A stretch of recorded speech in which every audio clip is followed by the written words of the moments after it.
প্রতিবার বাড়ি থেকে ফেরার সময়ই নেক্সট কবে যাব সেই প্ল্যান হয়ে যায়।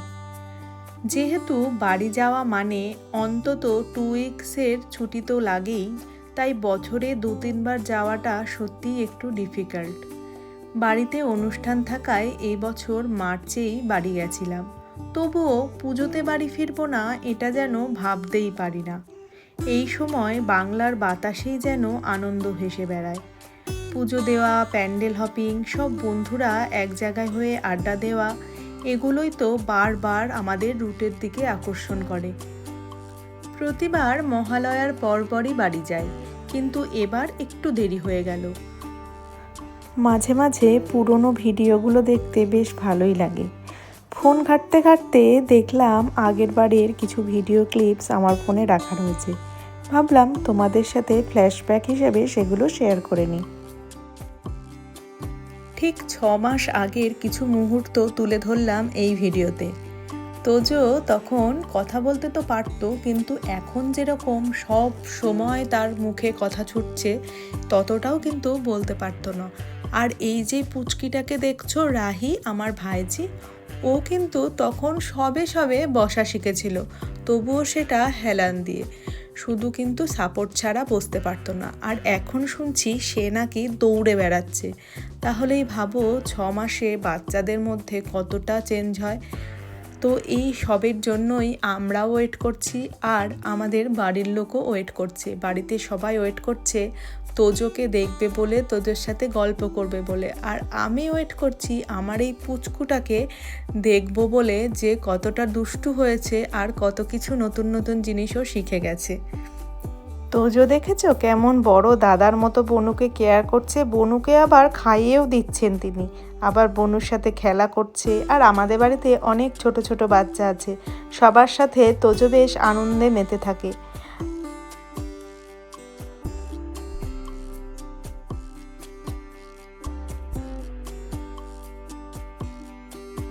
আমার আগের ভিডিওতেও তোমাদের অনেকবার বলেছি যে আমরা যখন হায়দ্রাবাদ থেকে যাই বা হায়দ্রাবাদে ফেরার সময় আসা যাওয়ার পথে আমরা তোজোর কাকায়ের বাড়িতে স্টে করি 1-2 দিন। তো সেই মতোই আমরা ফেরার আগের দিন চলে গেছিলাম ওর কাকায়ের বাড়িতে। আর সেখান থেকেই আমরা সন্ধেবেলায় বেরিয়ে পড়ছি ঘুরতে এবং খাওয়া দাওয়া করতে। কলকাতায় যাব, ঘুরবো না, খাবো না, এটা তো জাস্ট ভাবাই যায় না। মানে কলকাতা মানেই হচ্ছে ঘোরা আর খাওয়া দাওয়ার জায়গা। সেই কলেজ লাইফ থেকে কলকাতার রাস্তাঘাটের সাথে কত যে স্মৃতি জড়িয়ে আছে, আর সেগুলো কতটাই যে মিস করি সেটা ভাষায় প্রকাশ করতে পারবো না।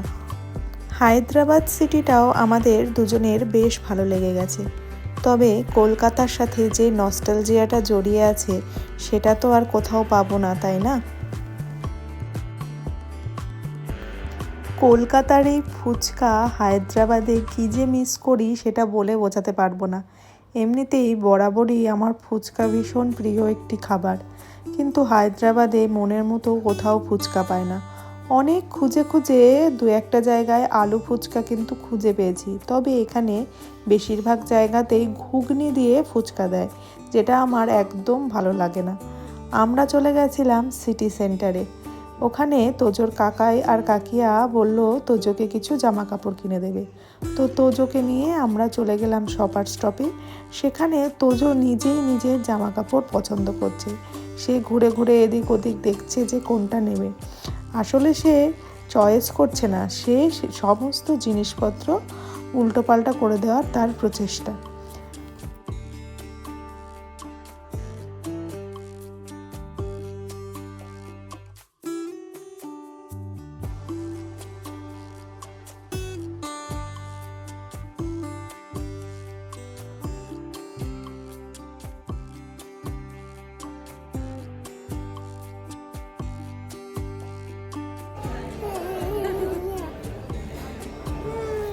এখন কোথায়? শপিং এ।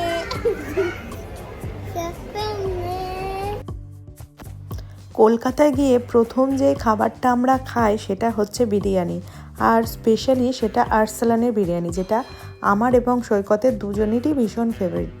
এবার যেহেতু গিয়ে গিয়ে প্রচুর বিরিয়ানি খাওয়া হয়ে গেছে, তাই ভাবলাম ফেরার সময় আর বিরিয়ানি খাবো না, কিছু চাইনিজ ট্রাই করি। সেই মতোই আমরা চলে গেলাম হাক্কাতে, যেটা CC1-এ রয়েছে। তো ওখানে চাইনিজ খাবো।